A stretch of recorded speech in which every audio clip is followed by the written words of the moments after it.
Coming up on this post-draft edition of the Locked On Jaguars Squad Show, I like the Jacksonville Jaguars 2026 draft haul. There, I said it. Let's keep it moving. They addressed all of the positions that for months we have all been asking them to address. It's just that the names are not who we thought they would be. We are going to be joined by Marques Ogden, who was joining us a little bit late. Marques, where in the world do we find you? Oh, I'm home. I was sitting there working and my power just cuts off, gone, no power. So I'm sitting in my truck right now. Thank God my truck has power, so my phone won't go dead. But I'm in my garage and let's talk some football. Duval! It's the Jaguars Squad. Everything Jacksonville Jaguars every week. Breaking down all the big hits and game-changing plays from the Sunshine State. The way only the Locked On Podcast Network can. Gear up! The Jaguars Squad Show starts now. We've had some banner intros to this program, some Mount Rushmores, if you may. This one's got to be up there. Welcome into the Locked On Jaguars YouTube channel and the Locked On Jaguars Squad Show. Mia O'Brien, Tony T. Wigg, Wiggins, the former Jaguars offensive lineman, Marques Ogden, live from the garage in this post-draft analysis requiem. I'm very fascinated to see what route, what tone today's episode takes on in lieu of the Jaguars' 10 selections in the 2026 NFL Draft. T-Wig already recorded his daily version of the Locked On Jaguars program. You guys have been great in the chat. There was over 20 of you guys waiting for us to go live here at 4:30 p.m. Eastern on Monday, April 27th. And so we know a lot of you enjoyed what T-Wig had to say. He's gotten most of his thoughts off his chest. He's also fighting a sinus infection. And so we're going to try to maximize our T-Wig analysis here on the program and save his voice for tomorrow's episode of Locked On Jaguars. And so let's start with you, Marques Ogden. We're going to begin just initial thoughts on the Jaguars 2026 draft class from you. Yeah, I mean, again, T-Wig said it very eloquently, like they addressed a lot of the positions that were needed, right? Tight end, definitely. Defensive tackle, might have been more of a nose than an actual three, but still defensive tackle.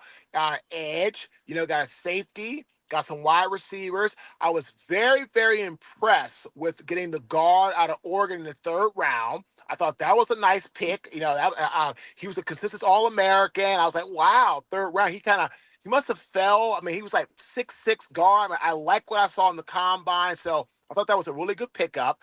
So, again, right, 2 weeks ahead, that's like these, they may not be like, the household names you were looking for, but they did draft the needs, right?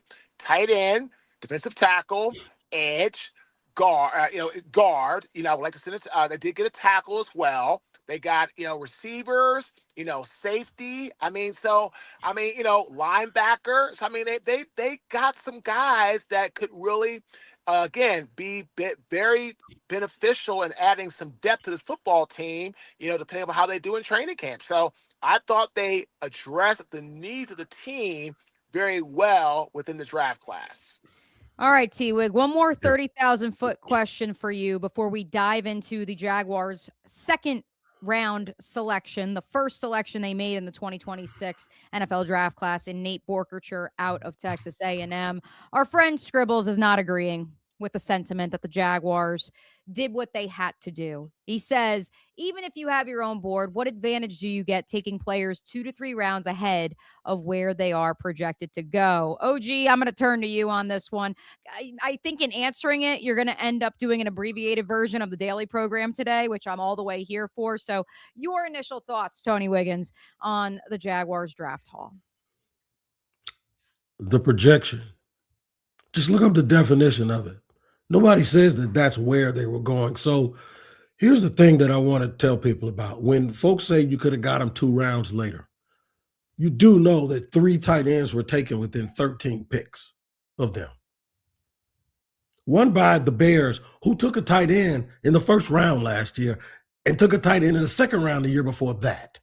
So what I'm saying is when you say stuff, they have a saying in court. It assumes facts, not in evidence. When you say they were projected to go round two or three rounds later, The projection is not a fact. They have to do this based on what their information is. And to me, people are saying it's arrogant. It's the anti-arrogant, because you know what James Gladstone is actually saying? You know, if he thought he could get that kid 2 rounds later, he would have done it.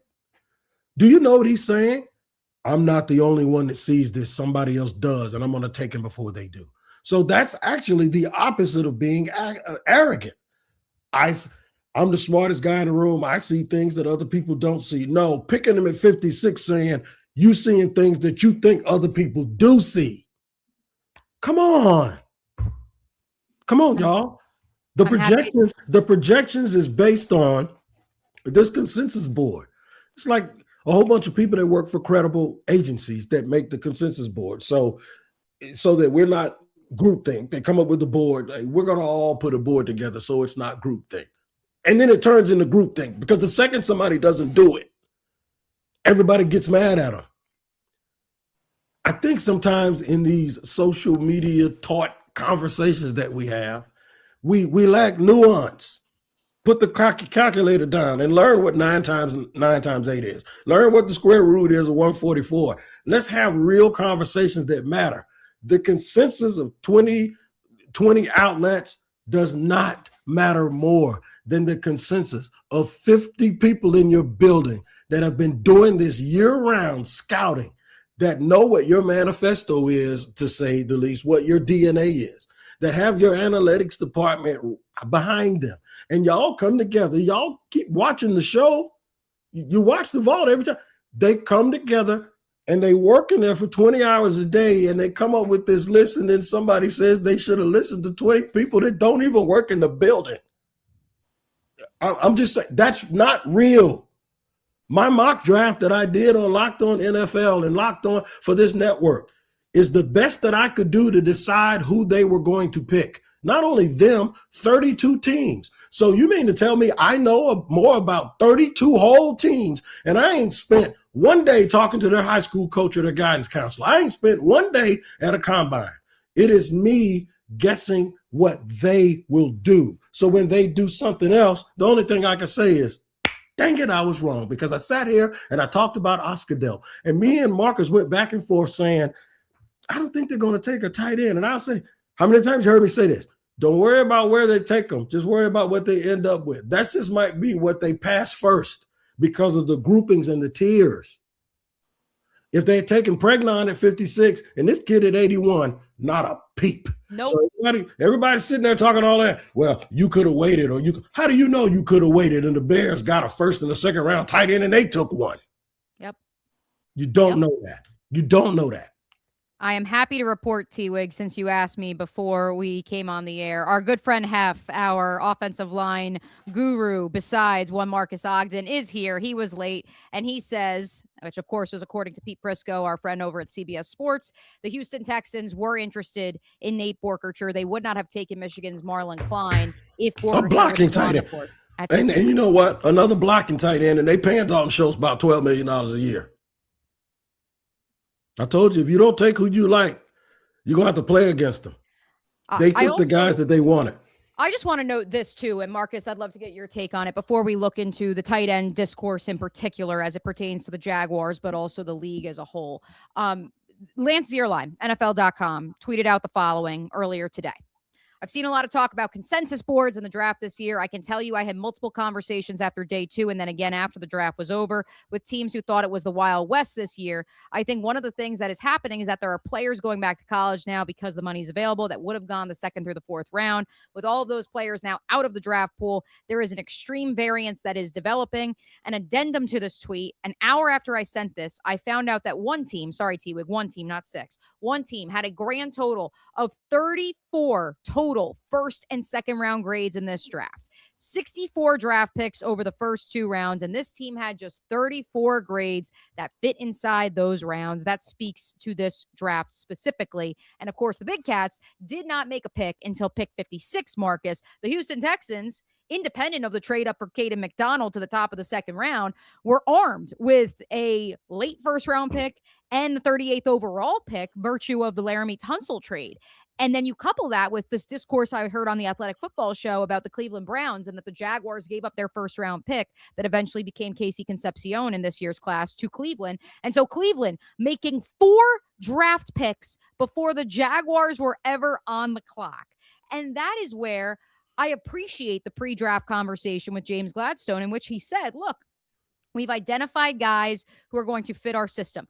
In a way, he was saying, we are probably not going to get the same level of talent at pick 56, our first selection, that you would in a normal draft. But with that said, when he said we are going to be strategically bold, they were strategically bold, trying to color within the lines and the reality that there weren't many day one instant impact starters available in the late second round. I agree with you. I agree with you. I agree with him. Oh yeah, let's hear from Marcus, who, in ahead, case Mark. you're joining us a little late, our good friend Marcus. I electric went out. No, it's rough over here, so I'm just hoping I can keep this thing on because like it's draining out, boy. I'm like, man, like timing sucks. But anyway, to your point, like when you're drafting that late in the when it comes to like the second round draft, right? You don't have a first round. You're at the mercy of what's left on the board, right? And again, you said it best, right, Tony? Right? Me, like other teams were eyeing Borkature right after you, so he wasn't gonna be there at 81. Like that wasn't gonna happen. So if you feel somebody can really add value to your team right now and can be a big, because again, we all know, right? You should be happy because if you like them running the football, you draft a blocking tight end at the second as your first pick in the second round. Then would you play football? I mean, like you're not going to draft a guy and then not use him. Like they say, oh well, he may not play, he may not start. I mean, the hell with that. Like you run double tight end sets, you can run 3 tight ends. Like if you have a guy that can block, you'll find a place to put him on your football team and on that field. So again, but we always talk about it's about what's going to be left on the board. And again, other teams are going to take players away from you if you give them the opportunity. If you don't draft him, somebody else will. And that's just the way that it falls. That's just the way football's always been played. Burley Kev says Marcus from his garage with the power going in and out, sounding like T-Pain. So, hey, listen, at least we got a laugh out of it. Let's get to the topic that really is at hand. And as we're going to go pick by pick of the Jaguars' 10 selections, Marcus and T-Wig, let's start with Nate Borkature, as Hef says, a guy that we have discussed, his guy since the very beginning of this process, a guy who is an inline blocker, a guy who, as some of you have pointed out, you'd love to see not only impact the passing game, but also impact the run game, which is a large reason that they took him. Scribbles saying the Jags better have a top 10 run game to justify spending a second round pick on Borkature, pick on a blocking tight end that has done literally nothing as a pass catcher. T-Wig, before we hear from Marcus, your thoughts on the Jaguars, not just double dipping at the tight end position, but why was Borkature the pick in particular? Because Brent Strange is your pass catcher. His superpower is blocking. They went superpower hunting with Chris Rodriguez and all of these dudes that they drafted. What's the common theme? Physical, hardworking, just basically they're hot coals. They come in hot, man. You ain't got to warm them up. Ain't no development. No, they got something they can do to help us right now, right? Kind of like LaQuint Allen. He got something that he can do. Doesn't mean he got a whole bunch of blue sky, but he got something. He can help us right now. He can help us today, right? So you bring those guys in, and the common theme is it tells you what the Jaguars thought about the team, that they needed some hind parts. They were soft because they went all in on physicality. So if the draft is made up of primarily, by the time you get to the end of the second round, you're picking a 4th or a 5th rounder by value, right? How can y'all say it's a bad draft and then expect a team picking at the end of every round and not even having a first round pick to pick starters? I'm just trying to negotiate this in my own mind. If you say that you got to pick because everybody's picking from the same draft, but we say it's a bad draft, but then we expect the Jaguars to get 2 people that's going to come in here and start for a team that won 13 games. The math just doesn't add up, right? So the other thing about that is this. James Gladstone said this when he met us before the draft. He said, well, just because you didn't see a guy do something doesn't mean he can't do it. And I had a coach say something like this today that I heard, or a buddy of mine called me and say he heard a coach say, it's easier to make a blocking tight end learn how to catch than it is to make a tight end who ain't nothing but a pass catcher teach him how to block. You can't do it. It's like he ain't. You got to have something inside of you, right? So how many catches did Borkercher have in college? I'm just wondering. 19 last year. It was 19 Total. last year. 19. Total. How many? I think I know what the total number is, but I'm pulling doing it up. it. I thought Marcus had said it. I'm pulling it up right now. Right. He had a grand No, total it was 19 of last 38. year. I saw that. He had 38 catches his whole career. Yes, he had 19 last year at A&M, and so you subtract that, and that is 11, 17, 19 catches the 4 previous seasons at Nebraska. Guess who was a 240-pound, 6'4" blocker who was athletic that had 48 catches his entire college career? George Kittle. I rest my case. Stop sitting here listening to these folks, man. George Kittle had 48 catches his whole career at Iowa. And he's going to Canton. He's going to Canton. I watched all 48 of them with my own 2 eyes in person. So yes, I would echo that sentiment, T-Wig. Should be noted that yes, of those 48 catches, 42 of them came in his final 2 seasons. People don't talk enough about the foot injury that he suffered. Borkercher was not injury prone throughout his college career, and that's a difference between the two. But he did play for quarterbacks that weren't real good at throwing the football. Right. Which brings us to the comment from our friend Hef, as we did lose Marcus briefly, as he's trying his best to try to join us for this post-draft edition of the Squad Show. All the while, he has no power in his house. Our friend Hef noted, did nothing or wasn't given opportunities because Nebraska and Texas A&M's Marcel Reed, terrible quarterback play. There it is. That's part of scouting. Believe it or not, the term easy scouting, we always, even when we did our mocks, I said, it's kind of easy scouting, right? But then when it gets, you got to do the hard stuff. This thing is harder than fantasy football, and mock draft simulators have made it. The teams that win are the teams that win within the margins. I'll give you another example. Remember when they took Quincy Williams? And by this time, everybody had given up on Dave Caldwell as a GM, right? When they took Quincy Williams, later on in that weekend, Kyle Shanahan sat there and said, that was a heck of a pick. And the Jaguars fans didn't want to hear that. They was like, yeah, man, we ain't worried about that. That's just a colleague looking out for a colleague. Well, as soon as his defensive coordinator, Robert Saleh, got the job in New York, he traded for Quincy Williams, and he became an all-pro. Not a Pro Bowler, an all-pro. This is about alignment. This is about getting a guy in your system that fits what you need. Don't draft a zone blocker if he can't do gap and you do gap. Don't do it the other way either. Don't draft the nose tackle if all he is a nose tackle. Now, I'll tell you this. The kid from Texas A&M is a 3 technique who had to play nose tackle because they ran an odd front. But this is also a projection, not based on what you saw him do with somebody else, but what we think he can do because of his motor, his traits, and his love for the game. Guys, they did the best job that they absolutely could, and they got people that weren't real popular with everyone. Just wait. Just wait. We will wait for our friend Marques Ogden, who hopefully will be able to rejoin us. The question I was going to ask Marcus, as the former player on this Squad Show, T-Wig, and in lieu of him trying to figure out his energy and electric situation, I'll defer to you. The Jaguars double-dipped at the tight end position. Of course, as you alluded to, between the first 3 rounds of the 2026 NFL draft, 9 tight ends came off the board. The Jaguars adding to that overall number when they selected Tanner Kosiel out of Houston in the 5th round.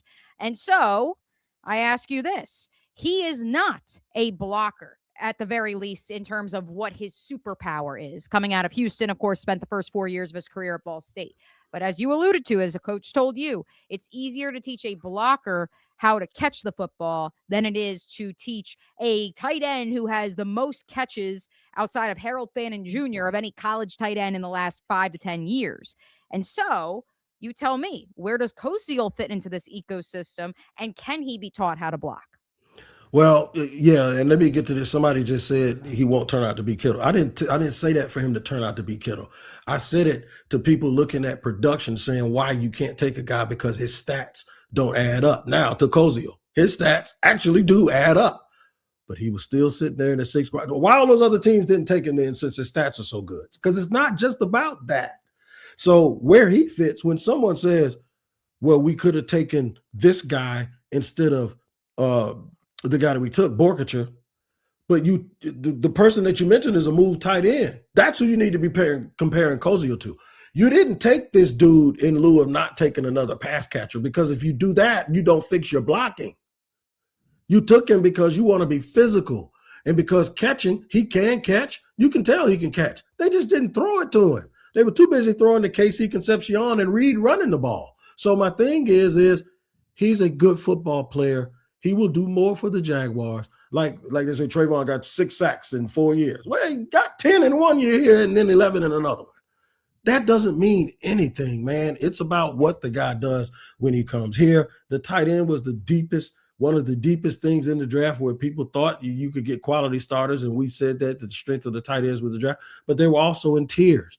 A whole bunch of guys went right where the Jaguars took Borkacher, and then a whole bunch of guys went at some points later on. And the Jaguars were able to double dip as to what was there. And what was there was a deep tight end draft. And I think Kosiel has a chance. He's the red zone target that everybody talks about that we don't have. That dude, we tried to get a guy. Remember, we tried to get a kid from Seattle, and we were saying, okay, who's going to be? There you go. You got a 6'5", 6'6" dude whose superpower is catching the football, and all he has to do is be a dude that plays on third down and catches the football in 3 tight end sets. Another thing real quick, Mia, before I give it back to you. The Jaguars they even hinted that these coaches all know each other. They hinted that things are heading towards more of 2 tight ends, heavy. So they're staying ahead of the trends. All of their buddies around the league will tell you. You know who else took a tight end like 4 picks after the Jags? The Rams. Don't tell me that the Rams weren't going to take this kid. You got to watch out for stuff like that, and messing around trying to get an extra 6th-round pick, and you're going to end up screwing around and losing the chance to get the first option and your first choice. We will hopefully be rejoined by our friend Marques Ogden, who's having some technology issues on this fine Monday afternoon. But when we return, Timmy Devil, I see you in the chat. You want to talk pass rush. You want to talk, did the defensive line get better after 3 days of the 2026 NFL draft in Duval? We will discuss when we return on the Locked On Jaguar Squad Show. The NFL draft has come and gone, where preparation meets opportunity and every decision matters. It's all about being ready when your moment comes. And that same mindset applies off the field, too. That, my friends, is where Rugiet comes in. Rugiet offers treatment designed to help you feel ready and confident when it matters most. Their top option, Rugiet Ready, is a mint that dissolves under your tongue with clinically proven ingredients. It works quickly, often in about 15 minutes, and can last up to 36 hours. And they also offer Go Long, designed to help with both performance and control. It's all about showing up at your best wherever and whenever your moment is. Head to rugiet.com/LockedOnNFL and get 15% off your ED treatment. That's RUGIET.com/LockedOnNFL for 15% off. Rugiet, performance medicine for men. Still waiting for poor Marques Ogden to get his electronics and technology situation sorted away, but that's A-okay. We told T-Wig we would, limit his talking after he delivered an outstanding daily program here on Locked On Jaguars on the YouTube channel earlier today. And now looks like we're going to have you as shooting guard once more, T-Wig. So we are going to have to use those beautiful vocal cords. But as you told me before we came on, this is one show post-NFL draft that you were not going to miss. Let's move to the 3rd round, where the Jaguars made 3 selections. At 81st overall, they select another Texas A&M Aggie and Albert Regis, the defensive tackle, who, as you just alluded to, T-Wig, was a nose tackle in college, perhaps projects at 3 tech. Maybe. We'll talk about that here in a second. They then, at pick 88, were able to capitalize on Emmanuel Pregnon out of Oregon's somehow, quote-unquote, dramatic fall, according to what the consensus board says.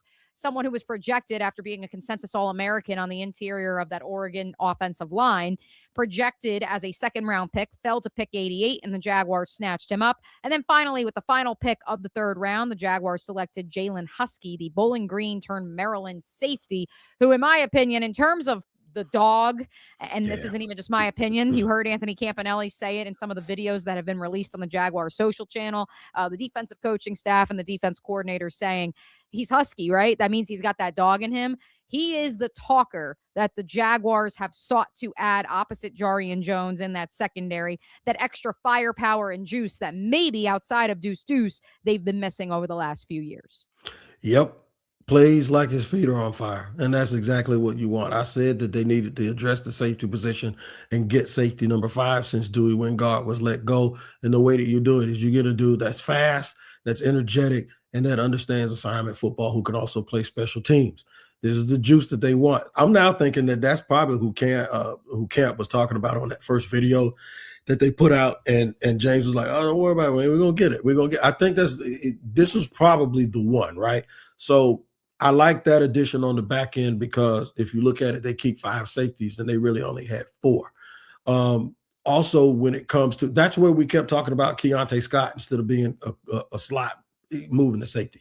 So we mentioned Kamari Ramsey. We mentioned a number of players. We got the position right. It was just the wrong player. The 3 technique, this kid 6'1", 293 pounds. How many debates did we have about that size being a 3 technique? He has pretty long arms, though. Once again, another dude, motor.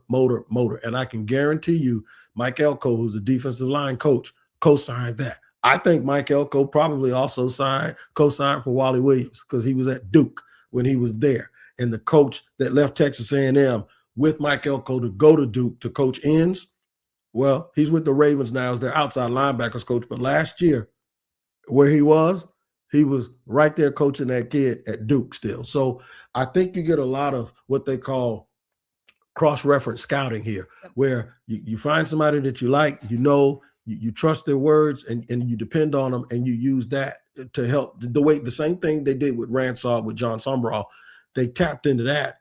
And I think there's a lot of duality here in terms of guys being ready to play, and also being the dude that already come with a battery pack in their back, because that's something that you shouldn't be coaching, especially from dudes that you take on day 2 and day 3. So we kind of jumped ahead a little bit, because the Jaguars did add edge depth, whether some Jags fans want to believe that or not, in the form of Wesley Williams out of Duke in the 4th round. We'll dive a little bit more into him specifically, and why I think he is the perfect solution to filling the void left by now free agent DeJuan Smoot. Still in Duval. If you want DeJuan coming back, Smoot TV is hanging around, but I think that that's the role Wesley Williams is going to fill. More on that in just a second. T-Wig, answer this from our friend Timmy Devil. Did the D-line get better is my only question. Is trading for Rugiet Ororo and Regis enough? We are paying Armstead all that money. Couldn't touch the quarterback in a few games. We rest on our laurels with these players at defensive tackle. Now, I would like to remind you, Timmy, before T-Wig responds, the first 12 weeks of the season, Eric Armstead was one of the higher graded defensive tackles in the NFL. Yes, once he had the freak incident on Thanksgiving at practice, was not the same player. I'll give you that. But make no mistake, he was one of the more effective 3 techniques, at least through the first 12 weeks of the season, T-Wig. And so you answer his question, though. Did the D-line get better between the trade for Rugiet 2 weeks ago and what they did in the NFL draft? Of course they did. Yeah, they did. They got more active on the inside. So there's 2 parts to that question, and I don't want to be the old dude doing this, but I'm going to do this. You asked a great question, and then you told me that we were sitting here resting on our laurels. Which one is it? Did we rest on our laurels, or do you want to know the answer? I don't think they rested on their laurels. They added 3 defensive linemen 4 really, 2 edge and 2 at defensive tackle, 1 in the draft and 1 through a trade. They totally changed that unit. They only keep 9. How many? What do you want? I mean, and they already you got Devon Hamilton and the 2 ends, and then you got the 2 dudes last year that played a lot. So, I mean, I don't know what it is that they could do. They had the 56th pick. And to say that we're paying Armstead all that money, how about we change the word from paying to paid? Because if you cut him, you're still giving it to him regardless. It does not matter. The money's they ain't saving that much money. They could save the salary come July 1st. But my thing is this. What if he signs with the Texans or the Titans, and then you'll be saying, for 25 snaps, he's chasing you around? The thing is if we can't get better than him, since we've already paid him a bunch of money, we might as well keep him, but supplement him with a couple of other players. We talked a lot about John Franklin Myers. Well, John Franklin Myers, when he got drafted, nobody knew who he was. And so for everybody that don't know who this Regis kid is, you got to just wait and watch and look to see how it turns out. Our friend Dutch had asked, did Marcus run out of gas? No, Marcus is back. And perfect timing as well. Marcus, T-Wig just dove really headfirst into Albert Regis, the state of the defensive line. Did the Jaguars get better on that side of the ball? And I know a couple of you guys have questions about Jalen Husky, the safety, who was the number 100th overall pick as well. We'll get to him here in just a second. We have our offensive lineman back. And so, Marcus, let's go to some of the notes our friend Hef, another offensive line enthusiast, brought up in the chat. Emmanuel Pregnon falls. Again, consensus board talk. We're not here to have that debate whether or not it's relevant. Falls to pick 88 and the Jaguars. Hef says he fell because he's more of a zone fit, needed to clean up his gap schemes, getting rid of his tipping, sitting light on his hands when pulling, as well as his pulls have to get better. He has to meet the defender where he is going to be, not where he is at. It is all coachable. Big picture, I know you already gave your initial thoughts on him, Marcus. What say you as to a quote-unquote fall for a guard who still was the third guard taken in this draft, but also where he slots into this Jaguars offensive line?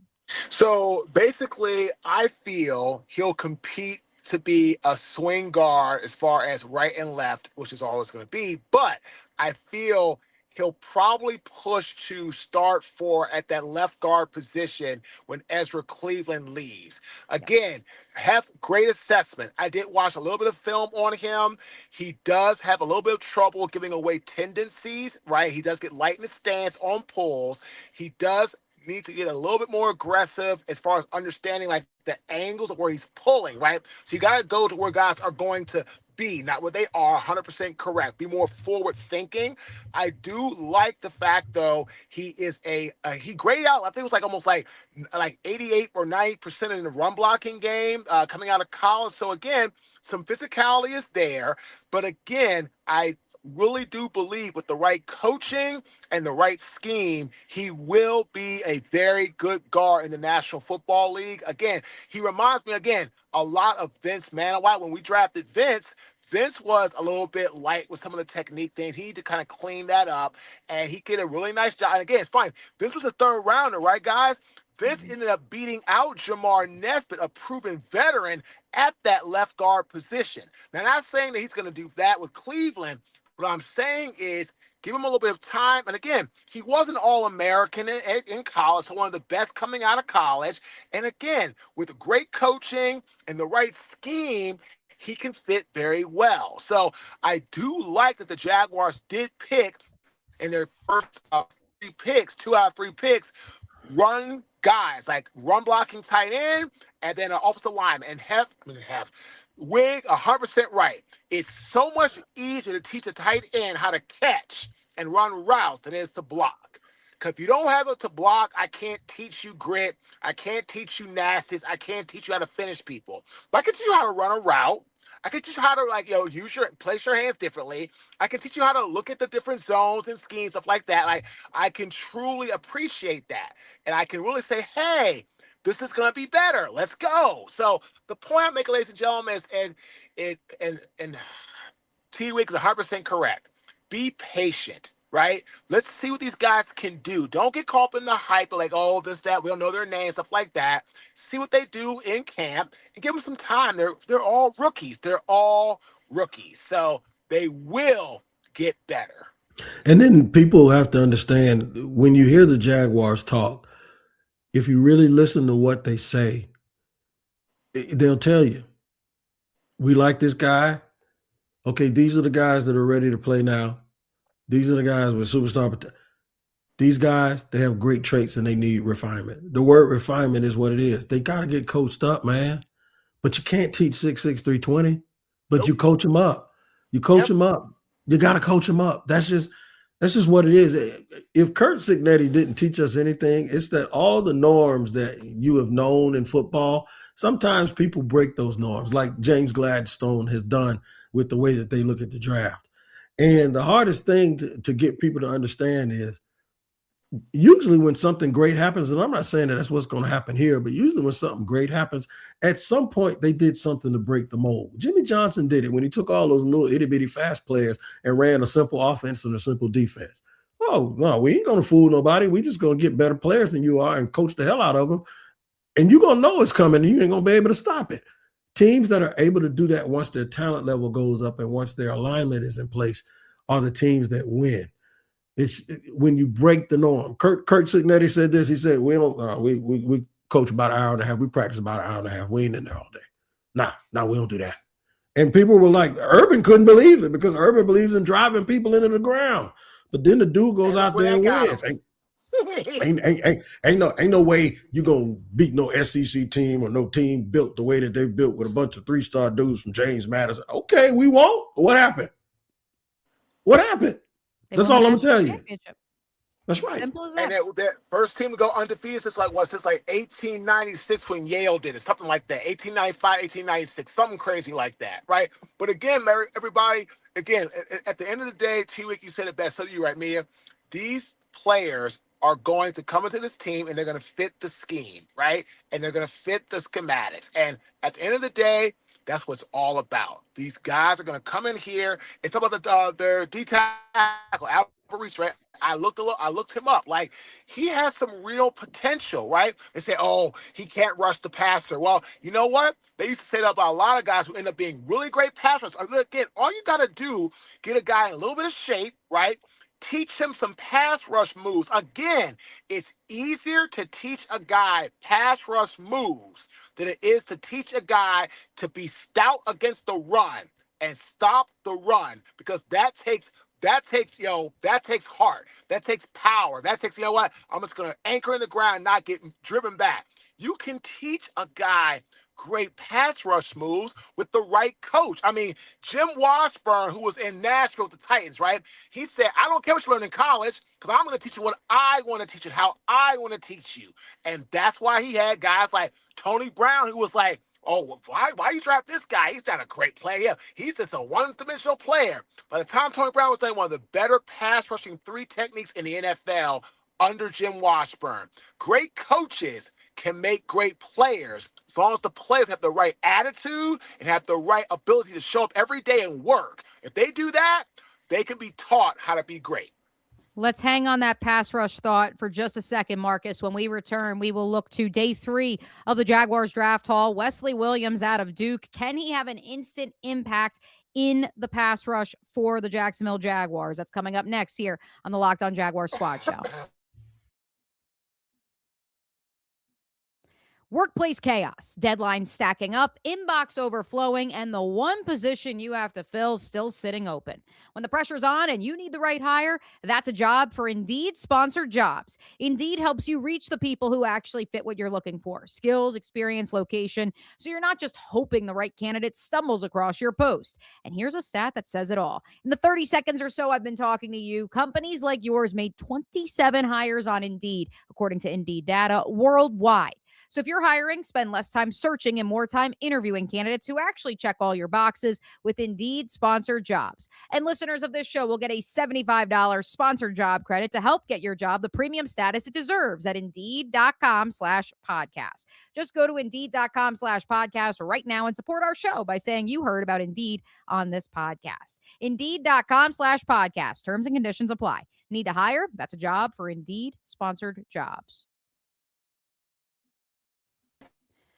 The squad's all here as we begin segment number 3 on this Monday edition of the Locked On Jaguars Squad Show. Mia O'Brien, Tony T. Wigg, Wiggins, Marques Ogden. Before we get into the Jaguars' 126th overall selection in Wesley Williams, couple of housekeeping items. Do want to remind everybody that the Everydayer Club is currently available. If you go to the show notes, if you're watching this on YouTube, or if you're listening in podcast form, head to the info section of this episode and you could sign up for the Everydayer Club through Locked On NFL, ad-free episodes, access to a group chat, as well as that free merch, or not free, but merch nonetheless, that T-Wig is always telling you guys about. And Marcus, and we still got you. Yes, we do. Marcus is fighting some technology issues today, but we're so happy to have him with us, doing whatever he can, lay it on the line for the squad show. Marcus, we are drawing, are we not, on Wednesday's edition of the program? Yes, that's correct. We're going to be drawing on Wednesday, and I'm very excited about it. And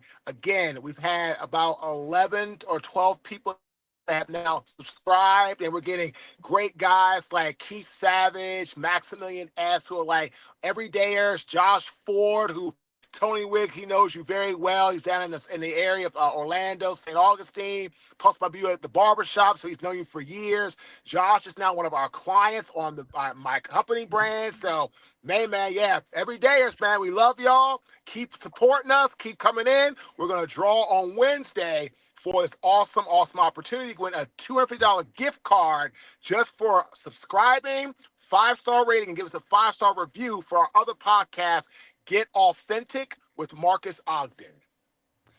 Let's discuss the Jaguars' 4th round selection, Wesley Williams. Since Timmy D says his only gripe is that pass rush, OG T-Wig, I'm going to turn it over to you first. What are the Jaguars getting in Wesley Williams out of Duke, the redshirt junior? Active body, weight room warrior, long arms, plays on the left side, had a better season 2 years ago than he did last year. Sometimes you got to ask why. And I think the why came in asking the coaches, like, okay, what happened with his production? And sometimes that happens. Jared Verse is still getting credit for being great. Look at his production. It fell this year. It happens. There are different reasons why guys' numbers go down. You look at Trayvon and say, okay, he had 2 straight years of 10 sacks. Why only 3.5? Well, it says he played 14 games. Yeah, we know he played a bunch of them with a big old thing on his hand, right? So it's just like, sometimes, man, you have to look into the why, and that's what scouting is. Scouting is not looking at YouTube highlights. I'm sorry, y'all. I'm sorry to break your heart. Scouting is not looking at YouTube highlights. Scouting is not looking at statistics, raw statistics on a piece of paper.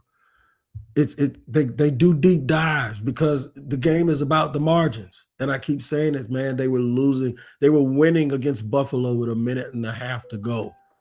That much. They're trying to find this much everywhere without sacrificing the run. So when you talk about the pass, the one thing you've constantly heard them is we're going to get guys into our rush schemes, guys that can help us without sacrificing anything in the run game. That's their goal. You want to help the pass rush? Keep people in second and long. That's how you help the pass rush and get more active bodies in the middle and keep guys healthy, Trayvon, Eric. And if they're not healthy, man, throw a stake in the middle of the room between Strigal, BJ Green, and Wally Williams and say, who wants it? Who wants it? That's why you get guys that are competitive, because you get guys that are competitive for 2 reasons. Because one, you want a self-starter. When you look and you see 2 $100 million ends, you know you ain't going to start. But the competitor in you won't allow you to think that way. And then when they bring somebody else in, like Rugiet, they just got Rugiet, right? And Rugiet said, okay, I'm going to succeed Armstead. And then they go draft this other kid, Regis. Rugiet ain't bothered about that because he's a competitor. A person that is not a competitor would be afraid and look over his shoulder. They want people that are going to compete regardless of the situation. Parker Washington came in the last year knowing Dommy Brown got $10 million. But what did he do? He kept competing because you never know when your name is going to get called, man. This is what it's all about. And the more I try to tell people this, hopefully people get it one day, man. But the bottom line is you can affect the pass rush by getting stickier on the back end, by getting J. Lou and Travis back and any other additions that you have, and Ransaw, and creating more competition, because if you don't stick, you're going to sit. That's just the way it goes. This is how you help the pass rush. You help the pass rush on the outside by not going out and signing Trey Hendrickson to $100 million on top of the 2 you already have. You got to get the guys in the middle up to snuff, and you do it with more active bodies.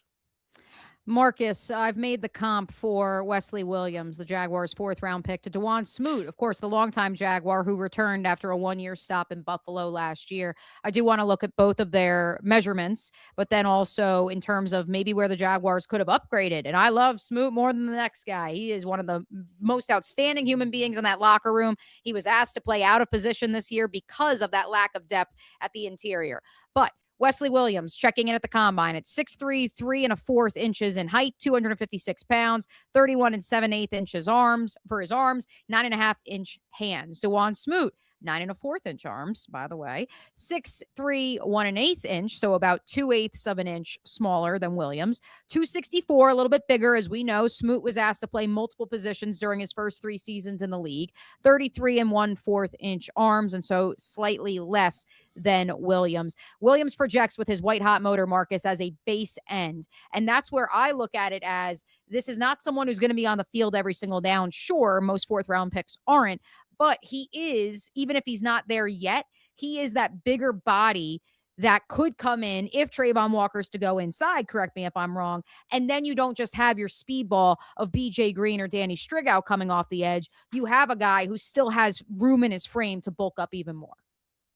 Yeah, you want someone that has power and great get off. You already have the speedster defensive ends, right? Strigow, Danny Green, Josh Hines Allen. So what you're looking for is another defensive end that can rush the passer with a large frame that can also do a lot of speed to bulls. Because again, if you have a lighter guy, you're not concerned about his bull rush because he's like, well, he's 220, 230. I'm not worried about that. He's not going to run me over. I got to make sure to keep good firm position and ride him outside. And if I don't get beat with my inside spin move or double, I'm good.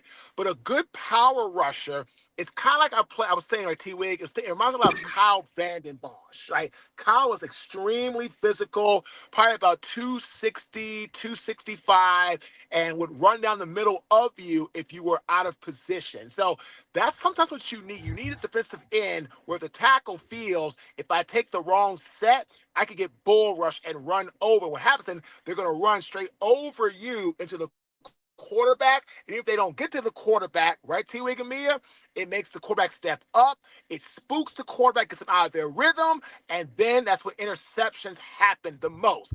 Most interceptions happen when a quarterback is out of rhythm, he's not setting his feet, and he gets startled, and because he makes a bad throw. So I like the pickup because it's not a speedster, it's a power, it's a speed to power guy, not a speed guy. They're totally different rushers. Go ahead, T-Wig. You mentioned something, Marcus. You mentioned how the quarterback is able to step up because of the 9 wide rush. And that's something that we used to talk about, like when you play a gap and hold, don't run past his armpits, because if you run past his armpits, you give him an alley to run away. Josh Allen, guys like that, you allow them to get those 3 yards and that first down. So the reason why guys like Trayvon are so important, because they set the edge with some rush, right? So you just mentioned it. You said it forces them to step up. So when you say, how do we increase our pass rush? The defensive tackle doesn't have to get sacks. Just don't give him anywhere to step. Push that dude backwards so he can't go anywhere. So when Trayvon and those guys are coming and they do the dip and they're long armor guys and they're running right into the quarterback, you want to force the quarterback to go backwards or out. You do not want him to step up. Tom Brady is the GOAT because he stepped up his whole career. You want him to go backwards or out because it makes a throw that much more difficult, and it takes away half of the field if he runs to one side or the other. The thing is too many times there's pressure on the outside, guys step up, and there's nobody there being pushed back into their feet. The last thing a quarterback wants to see is a rush that's coming right up the middle. Doesn't have to get sacks. You just need a rush. You need somebody disruptive. It's like the defensive tackle, the D tackle who got the sack in the Super Bowl. That was his first sack for Seattle. It was in the Super Bowl, and he literally ran the guard over. He literally took the guard about 7-8 yards back, ran him straight to the quarterback, dumped him on the quarterback, and then fell on top of him for the sack. So that's the type of push you're looking for. And again, good defensive ends, they're going to keep the outside contained while at the same time pressing the tackle's outside shoulder to collapse it to then make the quarterback step up or feel if he doesn't step up, he's going to get hit or bumped when he throws the football. So that's what the Jaguars got in their defensive end out of Duke. The Jaguars made 2 selections in the 6th round and 2 in the 7th. In case you missed it, we talked about Tanner Kosiel, their 5th round pick earlier in the program. So if you missed that, head on back to the start of the show when we discussed the 2 tight ends the Jaguars drafted right off the top. But 4 selections between the 6th and the 7th round. 6-7. We know you guys got a lot to say. Let's take a quick world's shortest break, and when we return, we will discuss those 4 picks.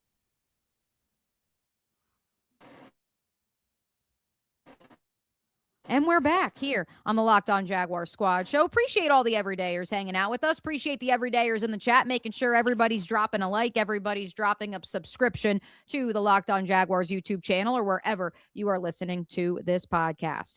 All right, boys. Marcus, let's start with you. What direction would you like to go? Maybe I'll list off all 4 and you tell me which of the 4 intrigues you the most. 2 wide receivers selected by the Jaguars in the 6th round. Josh Cameron, the wide receiver out of Baylor, as well as the now assuming punt returner for your Jacksonville Jaguars, with Parker Washington having an elevated role at receiver. CJ Williams, another wide receiver selected at the 203rd overall spot out of Stanford after beginning his career at USC in Wisconsin. And then in the 7th round, the Jaguars select Zach Durfee, edge out of Washington, before rounding out their draft haul with Parker Hughes, the middle linebacker out of Middle Tennessee State. For you, Marcus, which of those 4 prospects, which of those 4 draftees the most intriguing in terms of our conversation and your hopes for what they can do in year 1?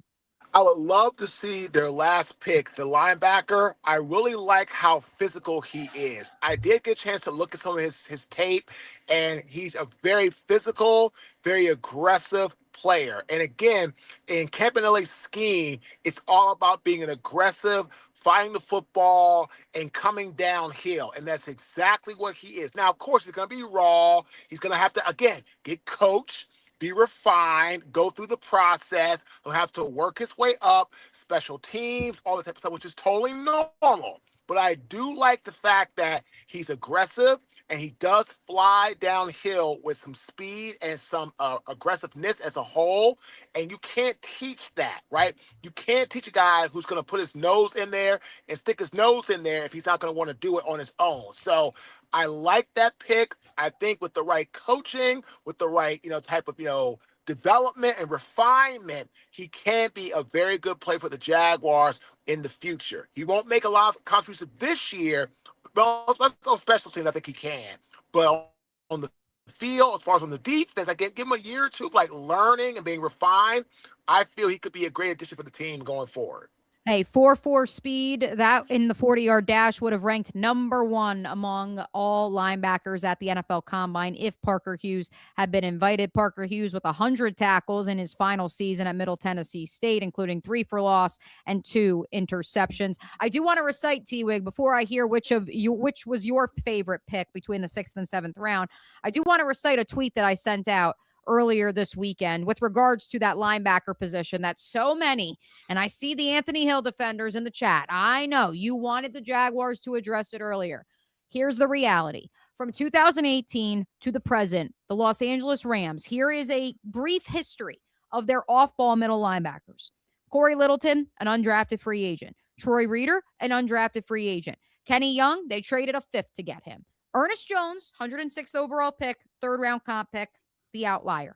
Omar Spates, undrafted free agent rookie. Christian Roseboom, undrafted free agent rookie. Nate Landman, they picked him off the scrap pile from Atlanta. Are you sensing a trend, folks? They were never in the Anthony Hill race. That was never, ever something I think they entertained. I think they think he's a good player, but that is not what this defense needs. They would rather use that capital on someone else. I know that upsets many of you in the chat. It's just the reality.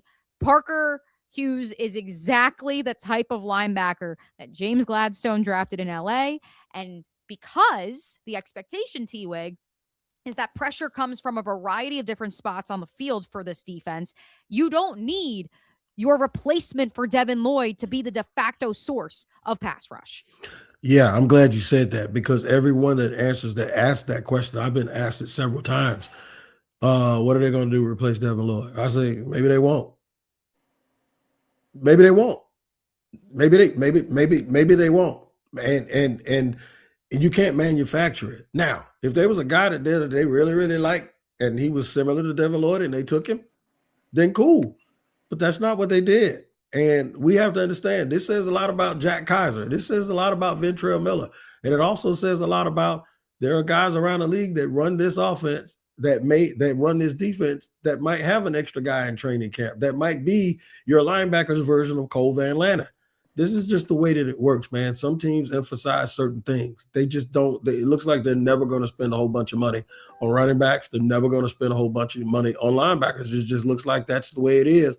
Because if you had a track record of being competitive by getting guys that are undrafted free agents, it doesn't mean that you don't emphasize linebackers. It just might mean that you think everybody else is dumb because the dudes that they're taking ain't much better than the guys that they're not taking. So, unfortunately, sometimes these teams operate monolithically, mean they all sort of think the same way. And when you have somebody that's different, that thinks different, he's going to get a bunch of good players. Go back and look at, I'll use it again. Go back and look at how Jimmy Johnson built Dallas. You know why? Because he built it on small guys who were fast on defense when everybody else had 250-pound linebackers back in the late 80s and early 90s. So he went the other direction. And guess what? He had a team full of them.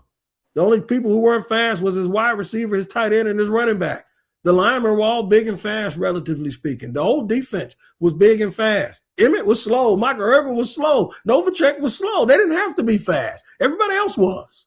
This is just the way it works, man. Teams will value certain things because they have a history of picking those positions and being able to develop those players. Why would you go away from that for a consensus board or for a fan that's sitting there playing fantasy GM? You just can't do it. Wigg, for you, the 4 picks between the 6th and the 7th round, which was your favorite? Which do you think is maybe a sneaky pick to have an instant impact or early impact, we'll call it, in their NFL career? I'll put both of those wide receivers together. Okay. Because we went through musical chairs last year with wide receiver 5, right?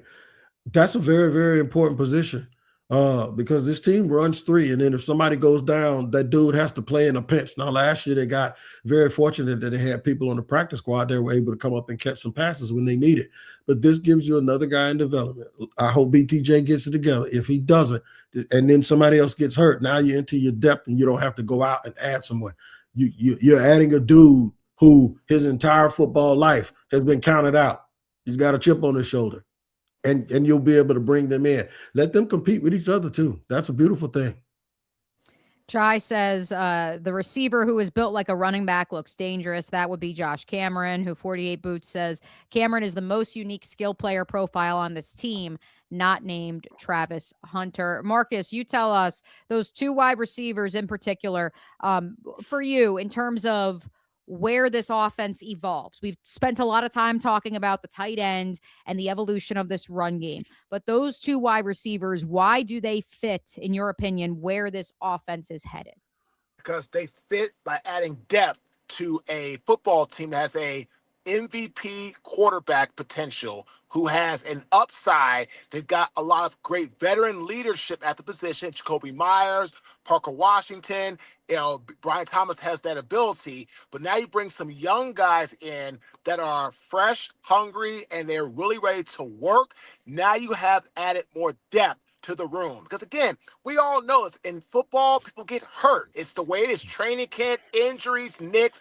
Guys don't last the entire season, especially guys on a team. I wish it would, but that's not the case. So now you got some guys who can come in that, like you said, and the great thing is you're not expecting anything from them. So they're going to come in wanting to show you they belong. And if they bring that attitude with the way Trevor Lawrence threw the ball last year, pick up right where they left off, and make some great additions, and what they're going to do, man, it's a great thing. And again, also, I'm going to tell you this.